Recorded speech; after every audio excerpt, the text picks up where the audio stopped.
All right, here we go. But is there a lack of self-awareness here? Because of course I respect people on their faith and their spiritual journey, but I know what a martyr is. Go ahead, Wendy. You know, Kyrie is one of the most fascinating people I've ever covered. I've talked about this in the past. I went with him to the reservation in North Dakota when he made the year of hundreds of young Native American kids who he spent time with them and shook their hands. The person who would do that, and then the person who made... Wait, so do what? The unvaccinated guy went into the Native American community and shook everybody's hands? That sounds like a great idea. That's never happened anywhere ever before. Right. No. Yeah. Native American community's been hit hard by the pandemic too. Yeah. Yeah, I mean, all throughout the world, right? Those countries with less access to the vaccine. I mean, it's a different situation right now. Than like, I mean, Kyrie's Native American. That's not still. I mean, you can still hurt people unknowingly, right? Even those make some of these other decisions. I can't square it. Yeah. I can't quite figure it out. I know. I also know that if you take all of that away, if you take away what he says politically, when you get him on the basketball court, that like 2 out of every 5 games. The life of a martyr, bro. I wanted to say what Joaquin said. He's not a martyr. Like, the thing about it is, like, these guys fight to like be able to speak and have their opinions be valued. And I think that when you say things like this, it just devalues your whole opinion. Yeah. And you're not a martyr until you die for your cause. So if he was on his deathbed in the hospital and like the team was doing really well and like he fought the good fight and he went through it anyway and he stuck to his guns, then he'd be a martyr. He's got to stick to his guns, die from COVID, right? Then he's a martyr for his and maybe get the team somewhere meantime. Games, he's absolutely incandescent. And that is what the fans who he has, and my gosh, does he have fans who love him. Those 2 out of 5 games, they're absolutely mesmerized by what he can do. And other players are like, oh my God, I'm a professional basketball player too. I played basketball all my life, and I can't approach this mastery. But 2 out of 5 games he does that. 1 or 2 out of those games he doesn't play, and the other game he doesn't deliver. You can't have this sort of influence on basketball or society when you can only deliver 2 out of every 5 games, whether it's your availability or your interest or your execution.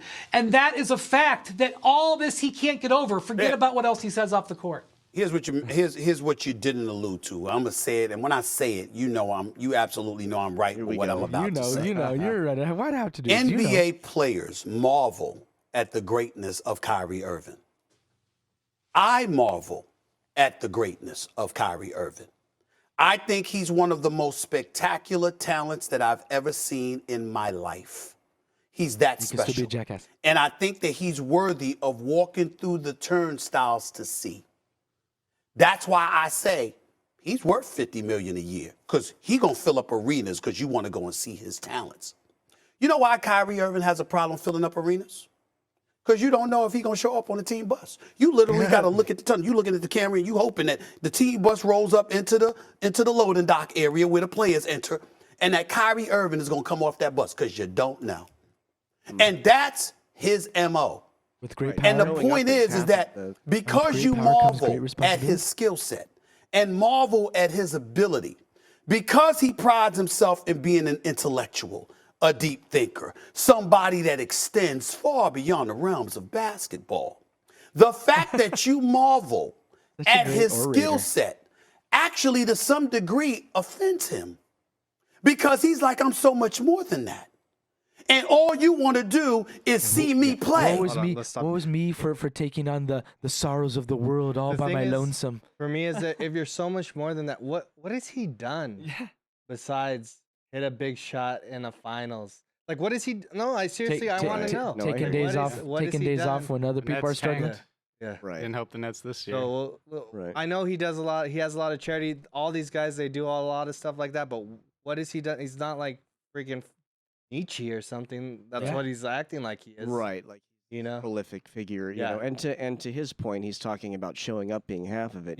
What do you gain from not being there and being seen? Yeah, because that's what you're known for, and then you're letting people who really love you down.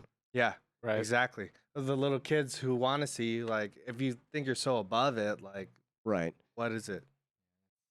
That's too bad. Not recognizing, did anybody want to see you play before you went to Duke? Did anybody want to see you play before you signed up to be an NBA player and you were the #1 overall black draft pick?